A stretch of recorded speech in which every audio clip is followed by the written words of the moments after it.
नमस्कार। आज के वीडियो में हम लेकर आए हैं प्रवाह हिंदी कार्य पुस्तिका कक्षा 6-7। इसके अंतर्गत आज हम अध्ययन करेंगे कार्यपत्रक 31 का, जिसमें दक्षता दी गई है संदर्भानुसार अभिव्यक्ति दे पाना। तो इसके अंतर्गत आपको एक चित्र दिखाया गया है। इस चित्र को आप ध्यान से देखिए। इसमें एक स्कूल का चित्र है। इसमें ध्वजारोहण किया जा रहा है। कुछ बच्चे जो है वो तालियां बजा रहे हैं।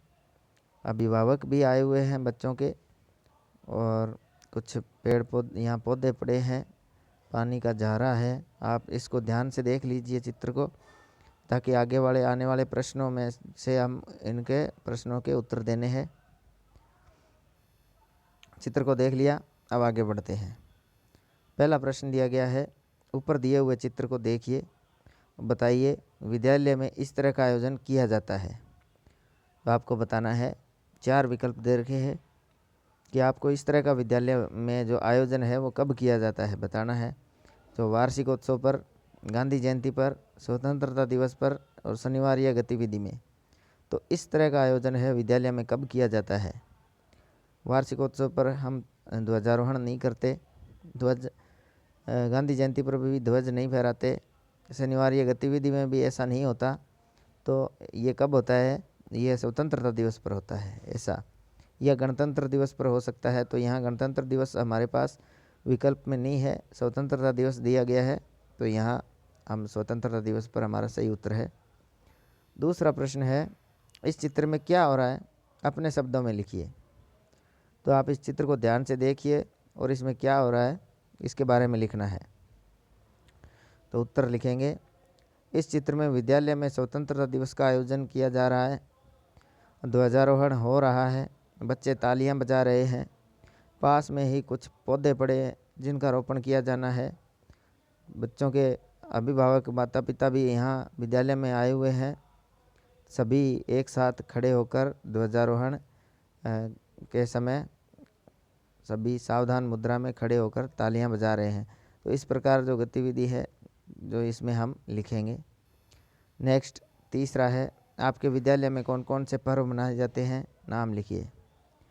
तो इसमें यहाँ लिखना है कि आपके विद्यालय में कौन कौन से त्यौहार उत्सव मनाए जाते हैं आपको लिखना है। जैसे हमारे विद्यालय में स्वतंत्रता दिवस, गणतंत्र दिवस, गांधी जयंती, हिंदी दिवस, पर्यावरण दिवस आदि अन्य कई त्यौहार मनाए जाते हैं। नेक्स्ट चौथा प्रश्न है, विद्यालय में मनाए जाने वाले उत्सवों में आप क्या क्या कार्य करते हैं लिखिए। तो आपको यहाँ लिखना है कि आप जो भी कार्य करते हैं वो आप यहाँ लिख सकते हैं। जैसे उत्तर लिखते हैं कि हम हमारे विद्यालय में मनाए जाने वाले उत्सवों में बढ़ चढ़कर भाग लेते हैं, विभिन्न कार्यक्रमों में अपना प्रतिनिधित्व करते हैं। जो भी कार्यक्रम आयोजित होते हैं उनमें हम अब भाग लेते हैं।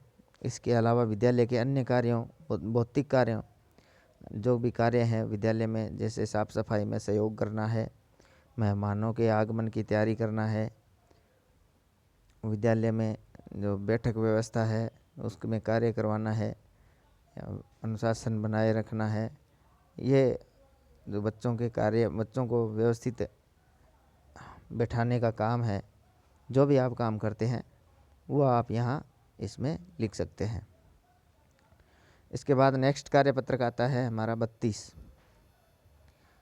नंबर कार्यपत्रक की में जो दक्षता दी गई है वो व्यावहारिक व्याकरण, क्रिया विशेषण को समझकर प्रयोग कर पाना। इसमें क्रिया विशेषण दिया गया है। पहला प्रश्न है, निम्नलिखित वाक्यों में क्रिया विशेषण छांट कर लिखिए। तो इनमें आप क्रिया विशेषण को छांट कर लिखना है। वाक्य लिखा है, जल्दी चलो जिससे वहाँ पहुँच सकें। तो यहाँ पर जो चलना क्रिया है और जल्दी, यहाँ क्रिया की विशेषता बता रहे हैं। क्रिया कैसे हो रही है, जल्दी हो रही है। तो जल्दी क्रिया विशेषण और चलो क्रिया जिस प्रकार किया हुआ है, इसी प्रकार हमें आगे वाले शब्दों में से जो क्रिया विशेषण और क्रिया लिखना है। तो दूसरा जो वाक्य है, सलीम बहुत पढ़ता है। तो यहाँ क्रिया विशेषण और क्रिया अलग अलग लिखना है। तो पढ़ना, यहाँ पढ़ता तो क्रिया हो जाएगा, और बहुत यहाँ क्रिया विशेषण दिया गया है। अगले वाला वाक्य है नीता एकदम सच बोलती है। तो बोलना क्रिया हो जाएगा। कैसे बोलती है? सच बोलती है। तो यहाँ सच हमारा क्रिया विशेषण है। नेक्स्ट है माँ अपनी संतान को बहुत चाहती है। तो यहाँ चाहना क्रिया है। तो कैसे चाहती है? बहुत चाहती है। तो बहुत हमारा क्रिया विशेषण हो जाएगा। नेक्स्ट सविता बाहर खेल रही है। खेलना क्रिया है और कहाँ खेल रही है? बाहर। तो यहाँ बाहर क्रिया विशेषण है।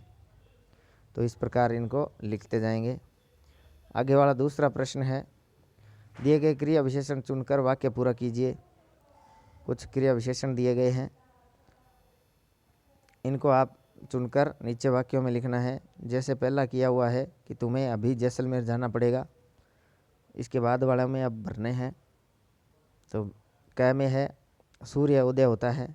तो सूर्य सवेरे सवेरे उदय होता है। नेक्स्ट ख में है कमला मेरे घर आती है।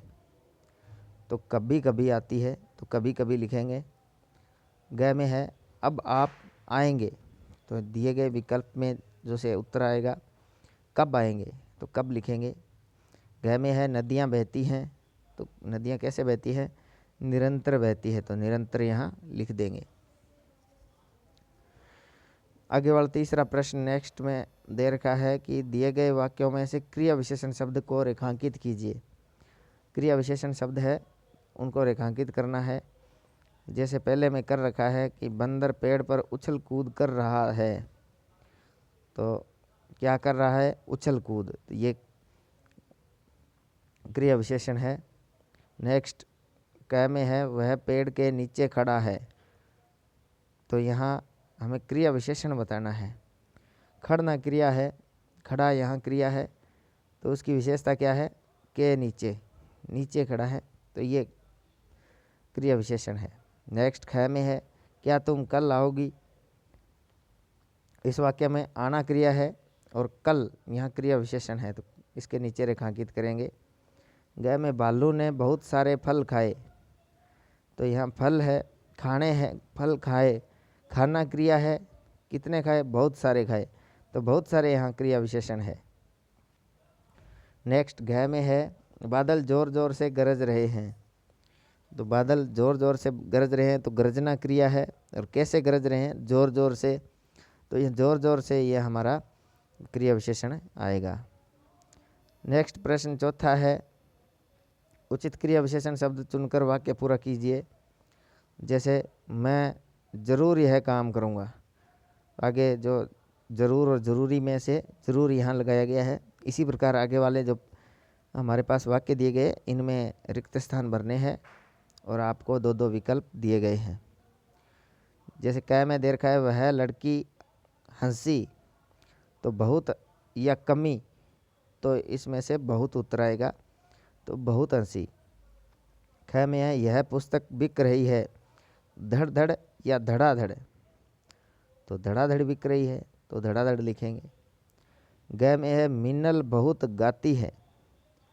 अच्छा या अच्छी। अच्छा आएगा, यहाँ अच्छा गाती है। नेक्स्ट घ में है काले बादल गड़गड़ा रहे हैं। जोर से या धीरे से। बादल कैसे गड़गड़ाते हैं? जोर से गड़गड़ाते हैं। तो जोर से लिखेंगे। अंग में लिखा है पेड़ से पका आम गिरा। तो गिरा नीचे गिरा या ऊपर? तो गिरता तो नीचे है।